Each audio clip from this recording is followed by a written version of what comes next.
కొహేడ్లో కొహేడలో హైడ్రా పంజా ప్లాట్లు కబ్జా చేసి నిర్మాణించిన ఫామ్ హౌస్లో కూల్చివేతలు కృతజ్ఞత తెలిపిన ప్లాట్ల యజమానులు. చూసుకో, ఎంతో మందిని హైడ్రా ఆదరిస్తుంటే కొంతమంది హైడ్రాని వ్యతిరేకిస్తూ, సో ప్రజలు అసలు ఎవ్వరు హైడ్రా అంటే ఇష్టపడతలేదని చెప్తున్నారు కదా. సో ఇక్కడ చూడండి, చాలా మందికి హైడ్రా వల్ల న్యాయం జరుగుతుంది. చెరువులల్లో ఇల్లు కట్టాలంటే భయపడుతుర్రు. ఎఫ్టీఎల్ బఫర్ జోన్‌లో ఇల్లు కట్టాలంటే భయపడుతున్నారు. తర్వాత ప్రభుత్వ స్థలంలో ఏదన్నా కబ్జా చేయాలంటే భయపడుతుర్రంటే ఇది హైడ్రా వల్లనా కాదనేది మనం కూడా ఒకసారి గుండెపైన చెయ్యేసుకొని చెప్పాలి. సో ఇంకా కొంతమంది రాజకీయ నాయకులు హైడ్రాని వాళ్ళు కాళ్ళు కట్టేస్తున్నారు గానీ, పారదర్శకంగా హైడ్రాని వదిలేస్తే సో చాలా మట్టుకు సో నేను కూడా ఒప్పుకుంటా, కొంతమందికి అన్యాయం జరుగుతుంది.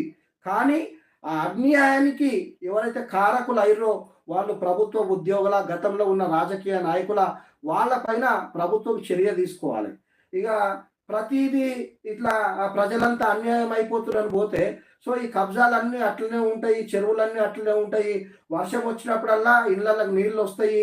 ఆ నీళ్ళొచ్చి కొట్టుకపోయినప్పుడల్లా ఇక ప్రభుత్వం వచ్చి ఇంటికి 10,000 ఇయ్యాలి, 25,000 ఇయ్యాలి, 50,000 ఇయ్యాలంటే రాష్ట్రం ఏడ బాగుపడుతుందో మీరు కూడా ఆలోచించాలి ఒకసారి. ప్రజలమైన మనం కూడా ఒకసారి ఆలోచించాలి. నిజమే, అరే చెరువులలో ఇల్లు కట్టిర్రు, ఆ మోరిల మీద ఆక్రమించి కట్టిర్రు, రోడ్లు ఆక్రమించి ఇల్లులు కట్టిర్రు. సో వాళ్ళు కట్టినందుకు ఒక 10 మంది 20 మంది కట్టినందుకు 2,000 మందికి ఇబ్బంది అవుతుందంటే ఒక 20 ఇంట్లో 30 ఇంట్లో తీసేస్తే ఏమి ప్రాబ్లం అనేది మనం కూడా ఆలోచించాలి. 20 మంది కోసమో 30 మంది కోసమో 2,000 మంది 3,000 మంది ఇబ్బంది పడడం కరెక్టా? దీనికి రాజకీయ నాయకులు సో వాళ్ళు ఏం లబ్ధి పొందిరో వాళ్ళు కాళ్ళు అడ్డుకట్టేస్తే, హైడ్రాని ఆపితే సో భవిష్యత్తులో ఏమవుతుంది అనేది మీరే ఆలోచించాలి.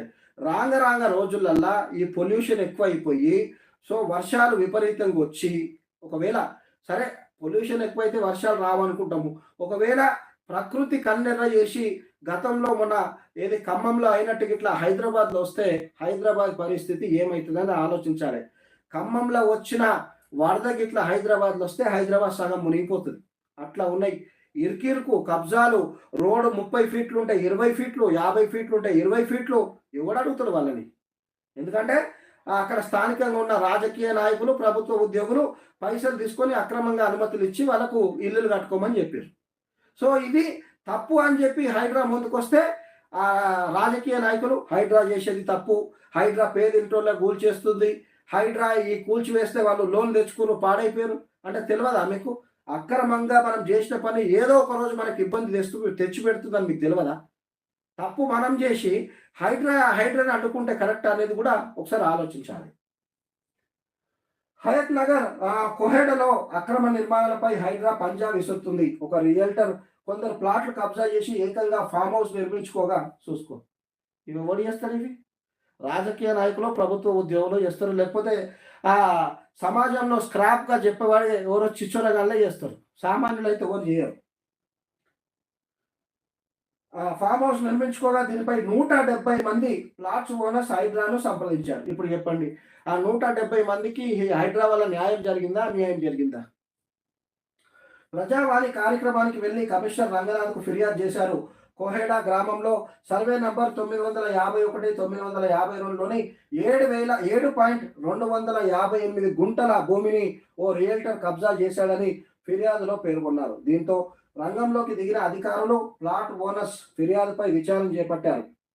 ఈ క్రమంలోనే ఇవాళ భారీ పోలీస్ బందోబస్తు నడుమ కూల్చివేతలు చేపట్టారు. దీంతో తమకు న్యాయం జరిగిందని ప్లాట్స్ ఓనర్స్ సంతోషం వ్యక్తం చేస్తున్నారు. తమ ఫిర్యాదుపై స్పందించి న్యాయం చేసిన హైడ్రాకు కృతజ్ఞతలు చెప్తున్నట. ఇప్పుడు నిజంగా ఎవరైతే మన ఛానల్ చూస్తున్నారో వ్యూవర్స్ మీరు కూడా చెప్పండి, ఏదైతే హైడ్రా చేస్తున్న పని అది కరెక్టా కాదా? హైడ్రా వల్ల రాష్ట్రానికి లాభమా, ప్రజలకు లాభమా, నష్టం అనేది కూడా మీరు చెప్పండి. ఇప్పుడు గతంలో ఎవరో నాయకులు, గతంలో ఎవరో అధికారులు తప్పు చేసిర్రు, వాళ్ళకు ప్రజలు బలైనంటే ప్రజలకు తెలియదా? వాళ్ళు అనుమతులకు పోయినప్పుడు అరే ఈ రోడ్ ఇంతుంది ఎవడున్నాడని తెలియకుండా కూడా కట్టుకుంటాడా? ఇప్పుడు కాంప్లెక్స్లు కూడా కొత్తగా ఎట్లా కడుతున్నారు, అదేమంటారంటే సెట్ బ్యాక్ లేకుండా ఫస్ట్ కొంచెం వెనుక కట్టుకుంటారు. ఆ బిల్డింగ్ అది కన్స్ట్రక్షన్ కాగానే కంపౌండ్ వాల్ తెచ్చి మళ్ళీ రోడ్ మీద కడుతారు. మస్తు అవుతున్నాయి హైదరాబాద్లో ఇట్లాంటివి. దీనిపైన ఒకసారి దృష్టి సారించాలి సీఎం రేవంత్ రెడ్డి గారు మీరు కూడా.